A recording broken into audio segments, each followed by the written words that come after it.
ఈ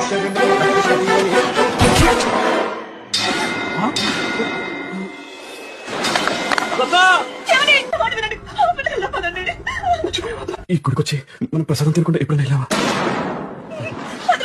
అమ్మా కలుపుతున్నారమ్మా. ఉప్పు కొంచెం తక్కువ కదా రత్న, నాకు కూడా కొంచెం ఉంచు రత్న. టెన్షన్ పడక నాకేం కాదులే.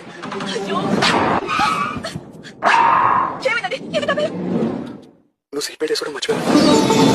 ఎండగా ఉందని చూసాక రత్న, మళ్ళీ నీకు వంట తగిలితే నేను తట్టుకోలేను.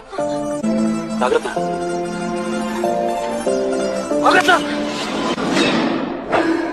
కొబ్బరి తినకుండా మనం ఎప్పుడైనా కొబ్బరి బొండం పడేసావా?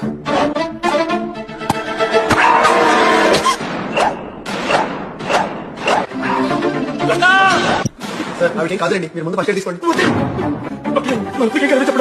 గట్టిగా తగ్గడం వల్ల చిన్న దగ్గర చిక్కు హార్ట్ లో హోల్ పడింది. ఎందుకండి అంత బాధపడతారు? ఇప్పుడు ఏమైందని? మీ చేతిలో సుమంగలిగా పోవడం కంటే ఇక పుణ్యమే ఉంటుంది.